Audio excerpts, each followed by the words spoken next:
Hello everyone, this is Wes Henson, pastor of the Ridge Church, and the Ridge Church campus is located at 7350 Old Highway 13 in Carbondale, Illinois.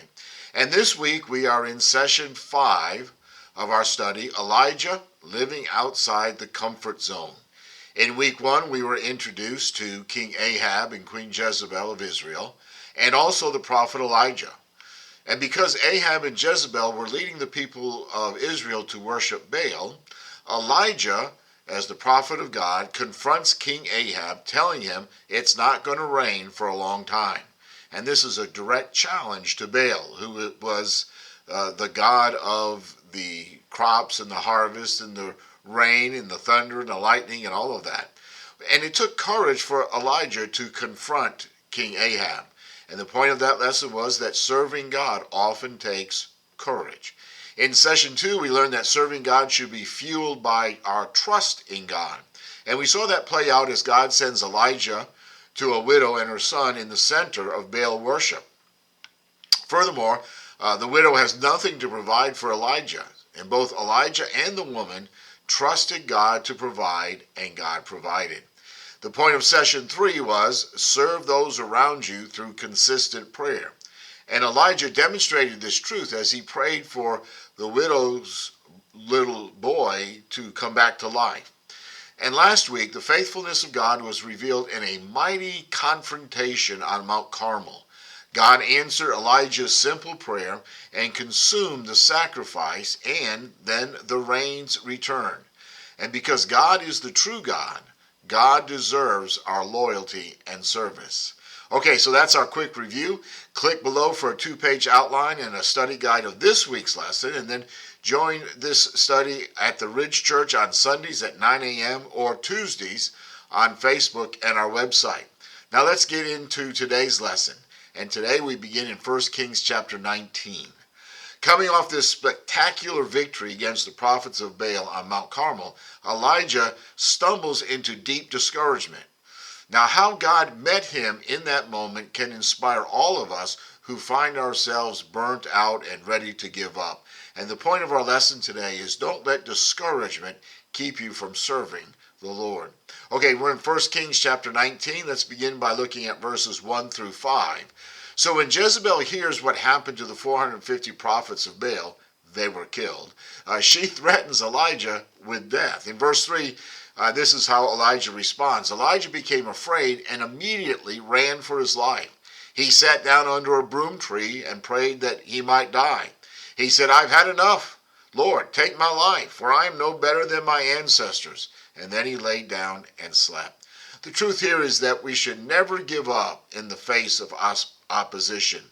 Now, no one is invincible. Remember all that Elijah had previously withstood and how he defeated the prophets of Baal decisively? I mean, he was at the pinnacle of his power, if you will. But Baal worship wasn't gone, and Jezebel was still threatening his life. And this wasn't the outcome that he expected. And I think many times our discouragement comes not because we failed, but because the outcome isn't exactly what we've expected, and we get discouraged. Okay, let's read on verses 11 through 14. In verse 11, it says, "Then he," that's the Lord, "said, 'Go out and stand on the mountain in the Lord's presence.' And at that moment the Lord passed by." So the Lord was calling Elijah to come back into service when he was told to go out and stand. God had a bigger plan than Elijah could have imagined. God wasn't done with Elijah. And you see, hope is never lost when you are following God. And we will see that God would meet Elijah at his lowest point to show him just that. He would challenge Elijah to finish the race. And so Elijah appears before the Lord and he vents his feelings to the Lord. And the truth here is that God is with you and you can take your concerns to the Lord. All right, let's finish up here in verses 15 through 18. So Elijah may have thought that he was finished, but that was not God's view. You're never too old or too tired or too discouraged for God to use you. And in these verses, the Lord instructs Elijah to do 3 things. First of all, Elijah was to anoint Hazael king over Syria. And by doing this, it would demonstrate that God is sovereign even over a non-Israelite country. And secondly, the Lord told Elijah to anoint Jehu, the king over Israel, to take King Ahab's place, and that this would reestablish God's sovereignty over the northern kingdom of Israel.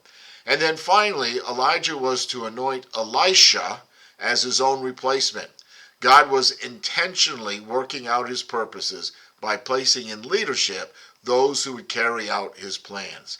All right, let me give you 3 quick applications from our study. Number 1 is pray. Maybe we need to revise our prayers this week from, hey Lord, change my situation, to, hey God, please change my perspective. Second application is thanks. We need to thank someone who has encouraged you by their perseverance to serve God even through discouraging circumstances, and then commit yourself to be an example for a person that you know. And then the third application is recommit. Recommit yourself to a God-given task that you've been ready to quit, and make that recommitment public so that we can hold each other accountable. All right, let's wrap it all up. Discouragement fades when we recognize God's presence with us and receive his strength to fight the battle one more day. So be encouraged and keep serving the Lord. All right, click below for a 2-page outline and a study guide of this lesson. And I hope that you'll join this study at the Ridge Church on Sundays at 9 o'clock or on Tuesdays on Facebook or our website. Okay, bye for now.